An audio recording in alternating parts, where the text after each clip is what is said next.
Yasodhara, you are as dear to me as my own heart. Rahula, you are everything to me. But not one of us can escape old age, sickness, and death. I must find a way for all of us to go beyond suffering, no matter how much trouble or turmoil there is in the search.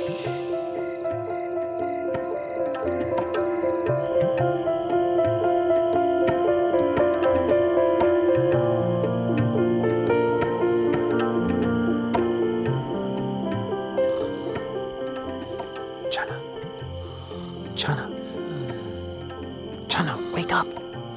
Chana, wake up! What is it? Chana, go quickly and prepare my horse, Kantaka. Don't let anybody see you. Meet me in front of the palace gate. Hurry! Yes, Your Highness.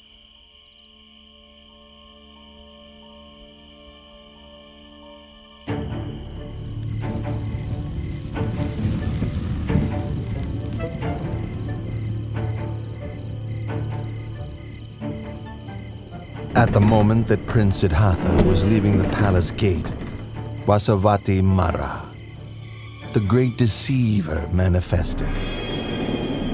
He was now worried that he could not use the prince's enjoyment of sensual pleasures to keep him under his control. Ha ha ha ha ha! Prince! Better go back into the royal palace. In there everything is lovely, pleasant, and comfortable. In just 7 days, you'll become a great wheel-turning monarch. Don't give all of this up. If you leave, you'll get nothing but trouble, torment, suffering, and sorrow. I don't want to become a great wheel-turning monarch. I don't wish for possessions, or comfort and happiness, because such things are not likely to free me from suffering, nor are they likely to help me assist my loved ones and my subjects. Step aside and allow me to pass.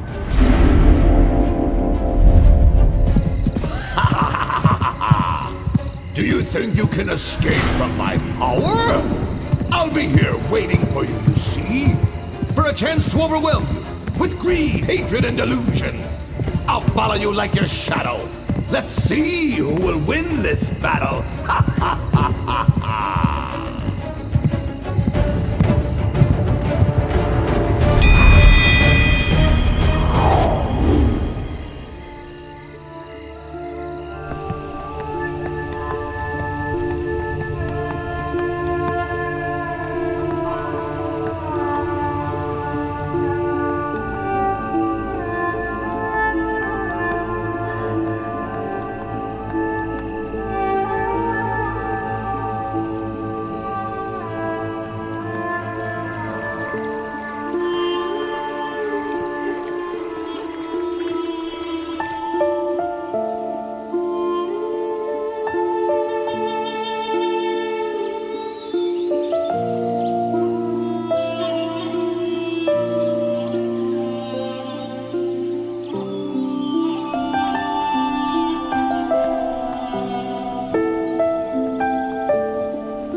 We've reached the river Anoma.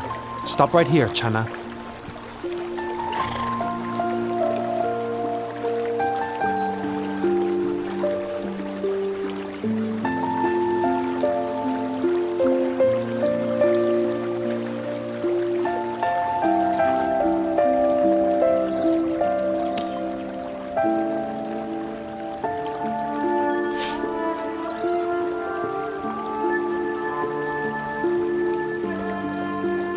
If I'm to attain to the supreme enlightened knowledge, may these strands of hair float away into the air.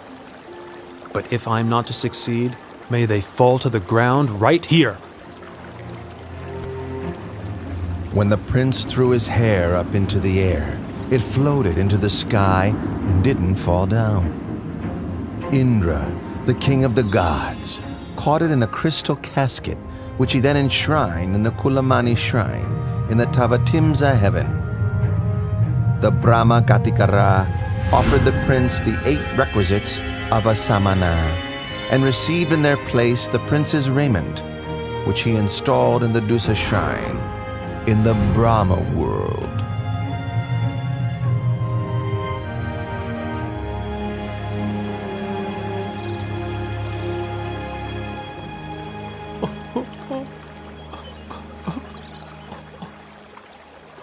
Don't be sad and upset, Channa. I'm doing this in order to seek the way out of suffering for all beings. You must go back and inform my father that I will not return to the royal palace until I have attained direct knowledge of the end of suffering.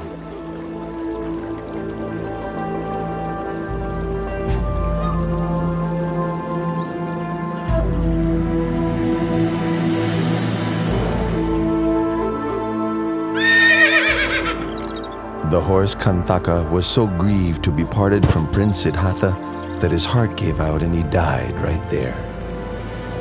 The power of his appreciation and gratitude to his master carried him to Tavatimsa heaven, where he was reborn as a god.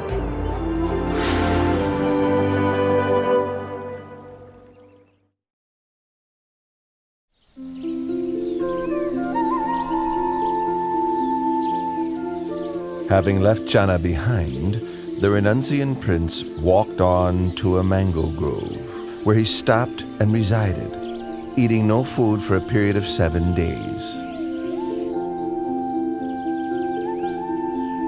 On the 8th day, the renunciant prince left the mango grove to go for alms in the city of Rajagaha.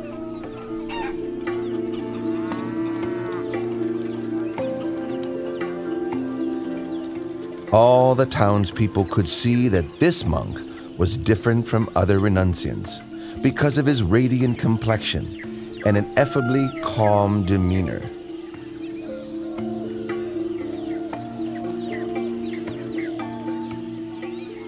Oh, he's so handsome. What's he, a god? Wow, look at that one.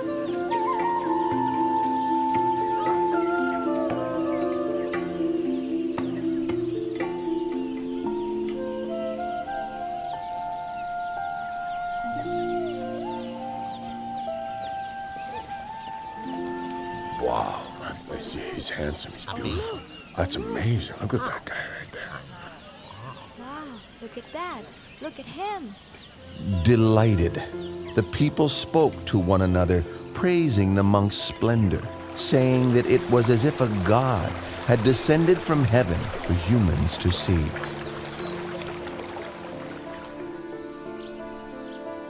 Once the renunciant had received a suitable amount of alms food, he returned to his place of rest. Sitting, the prince contemplated the motley food offerings within his alms bowl. All mixed together, it was an unappetizing sight. In the past, I would partake of only the most refined and delicious foods. Now leading the holy life for the sake of seeking truth, can there be any point in being fussy over what I eat? This nourishment is merely a necessity for sustaining life. King Bimbisara of Rajagaha sent his men on the trail of this Samana, whom the townspeople regarded as splendid, like a god. He then went to see the renunciant prince for himself. When King Bimbisara saw the dignified, peaceful demeanor of the young monk, he felt greatly inspired. Then, exchanging conversation with the Samana, the delight in his heart increased all the more. Due to his suspicion that Prince Siddhartha had left the palace due to a dispute with his relatives over the throne, King Bimbisara offered the throne of Rajagaha to the prince. But the prince refused the king's offer, having renounced his own throne, not due to a dispute, but in order to seek the way beyond suffering.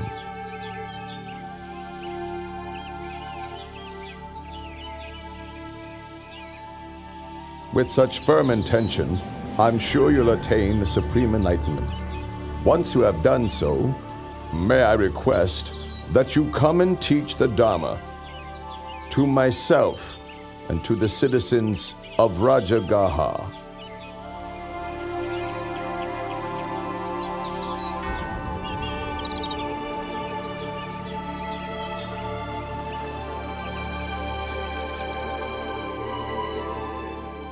The renunciant prince traveled on to the hermitage of Alara Kalama in order to study and practice under him. In a short time, he had learned all that his master could teach, and so then he traveled on to seek Udaka Ramaputta at his hermitage. Before long, he had come to the end of this teacher's knowledge too. When he asked about attainments beyond that which he had already been taught, Udaka Ramaputta could offer no reply, but instead offered him the leadership of the community.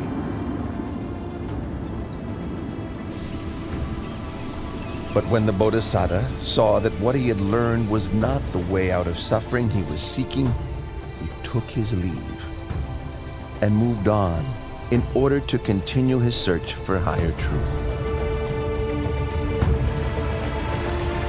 The Bodhisattva came to Uruwela at Senanigama and considered the fresh coolness of its shady forest, with orderly rows of trees and a river running through, located nearby to the village. It seemed a suitable place for him to continue striving for liberation, so he ceased his traveling and settled in that spot.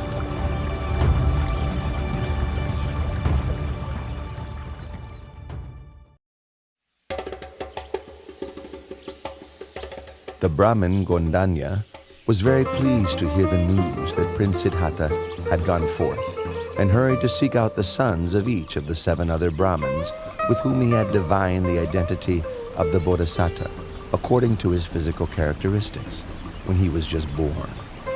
He managed to gather and persuade only 4 of these sons, and then together the 5 Brahmins left the household life and set off in search of the great renunciant. The 5 Brahmins now gone forth were Gondanya, Vapa, Badia, Mahanama, and Asaji. This group of 5 together were known as the Pankavaggiya. The Pankavaggiya followed after the Bodhisattva through various places until they found him practicing ardently in the place where he had settled. They settled there with him, attending to his needs, with the hope that when he attained enlightenment, he would teach the Dhamma to them.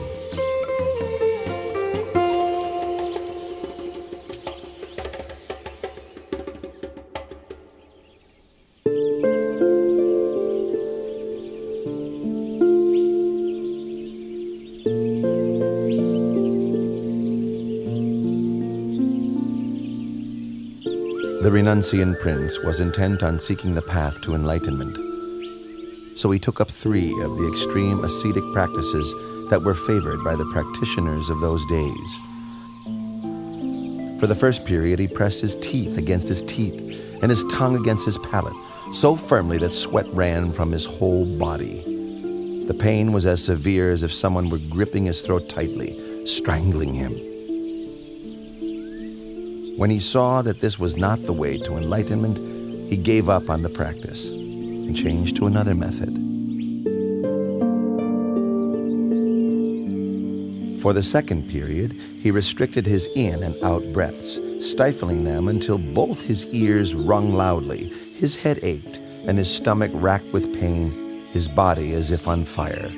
But no matter how great the distress, he did not give up his efforts until he saw that this was not the way to enlightenment. Seeing this, he gave up the practice and changed to another method.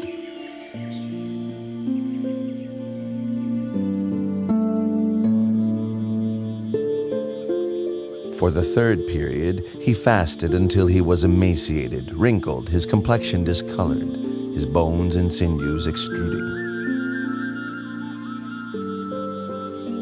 Exhausted of energy and suffering greatly, rubbing his hand over his body, the hairs stuck to his palm.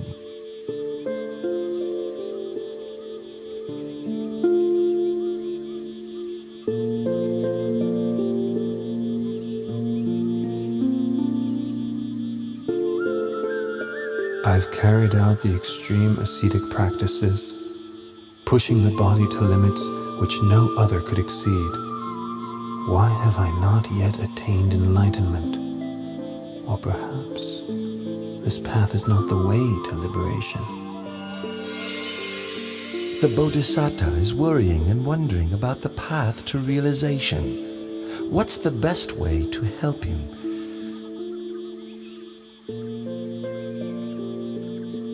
Aha! This is the way.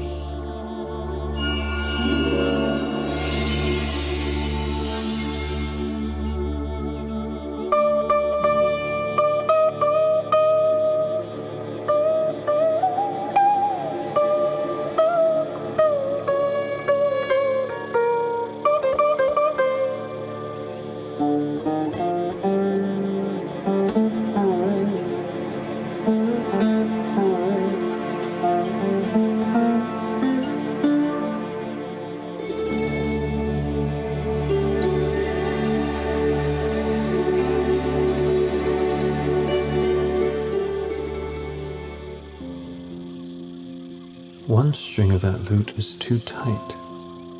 A little pluck and it snaps. One string is too loose. When plucked, the sound is barely heard.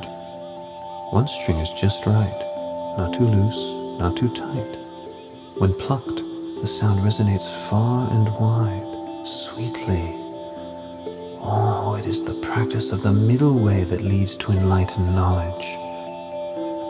But the current state of my body surely can't support efforts in developing the mind along the middle path of practice.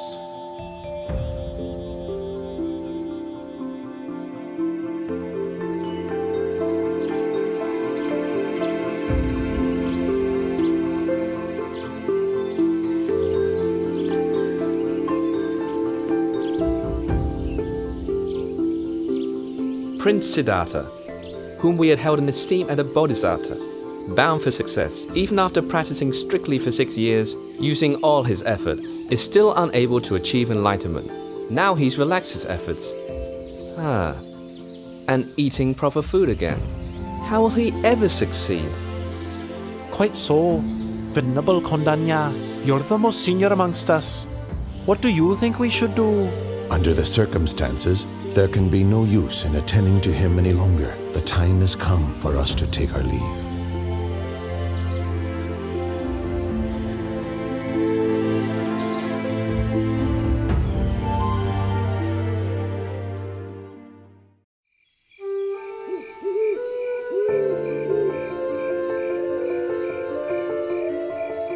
On the night of the 14th waxing moon of the 6th lunar month, as dawn was approaching and the Bodhisattva close to waking, 5 auspicious signs appeared in his dreams.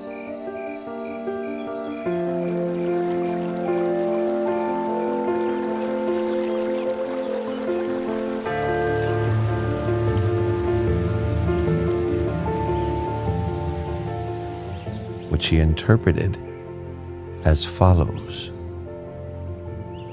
1. He would achieve enlightenment as the Buddha. 2. He would declare the true Dhamma for the benefit of all humans and deities. 3. A great number of people would come to train under him, thus establishing the Buddha, the Dhamma, and the Sangha. 4. People of all castes and classes after training under him would come to understand the same pure Dhamma. 5.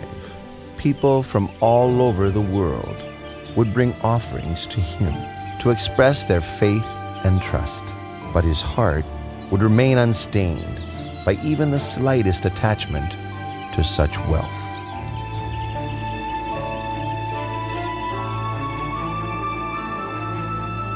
In the village of Uruvela Senanigama, there lived a wealthy man's daughter named Sujata.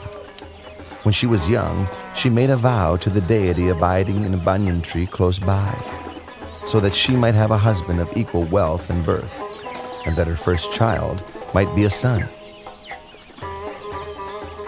Once her wishes had been fulfilled, she prepared a rice dish, prepared with cow's milk and honey, as an offering to honor the tree deity. Madam Suchada! Madam Suchada!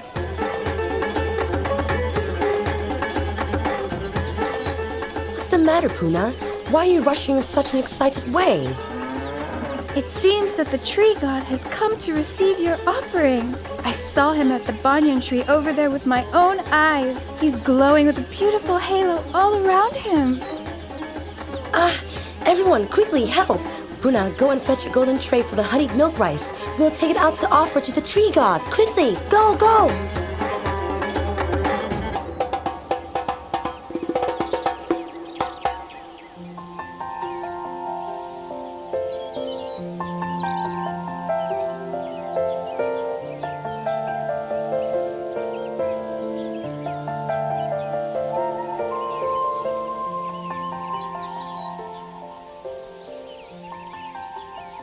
All of my wishes have been so graciously granted. Please, may I offer this meal of honeyed milk rice and this golden tray to you?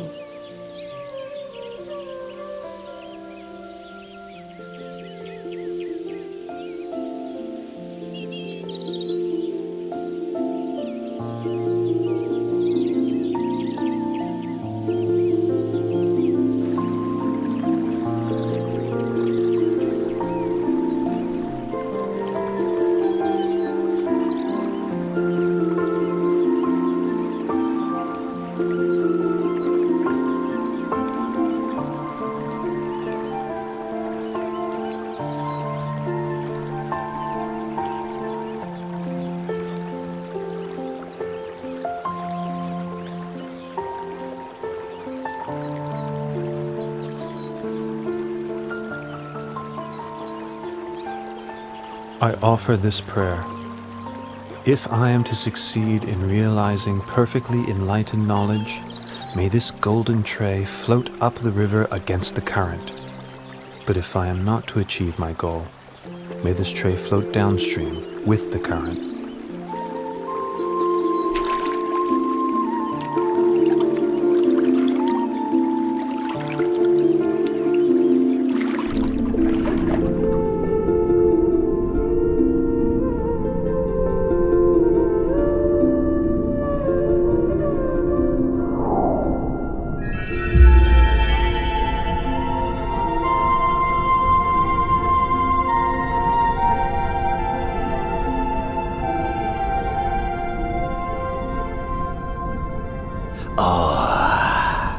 In no long time, 3 Buddhas have become enlightened here, and now one more is about to attain to the Dharma.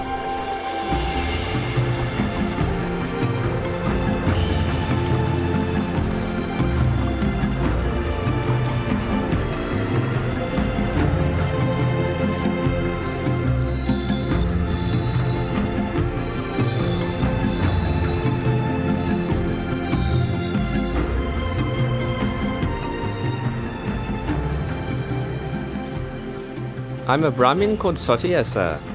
I'm inspired with great faith at the sight of you.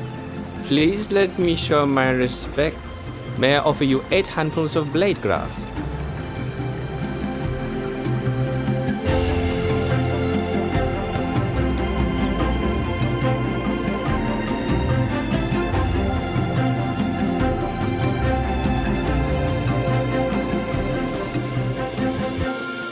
For as long as I have not yet attained to supreme enlightened knowledge, even if my blood and flesh should dry up with only skin, bone, and sinews remaining, I shall not rise from this seat.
been following Prince Siddhartha's every step, so as to stop him from achieving enlightenment. If I let him go ahead with this, he'll slip out of my grasp for sure. I must cut him off now. I must destroy him. Ha ha ha ha ha.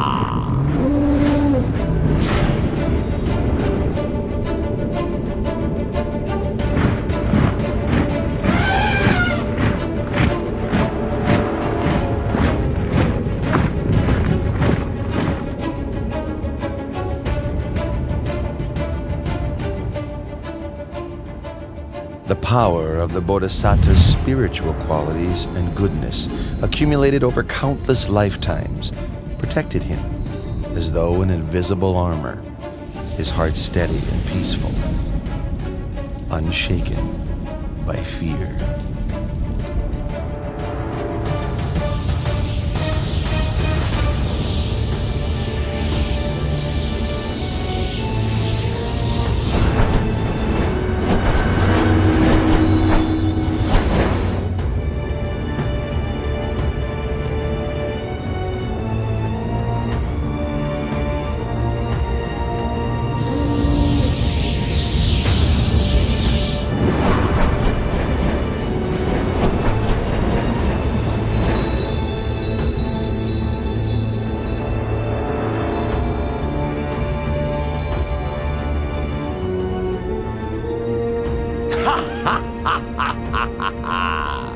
Prince Siddhartha, do you think you can escape from Vasavati Mara's control?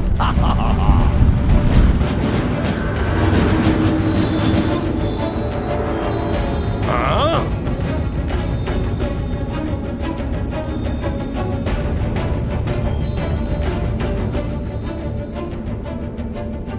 My powerful weapons cannot harm the prince. I must make use of a ruse to deceive him. Prince Siddhartha, the seat you sit on came to be because of my own spiritual powers. My troops are my witnesses. You must get up at once. Pay attention, King of Deceivers. This seat comes to me as the fruit of my good actions, accumulated through all of my efforts in the past. Then who will bear witness to your ownership of this seat? I will bear witness.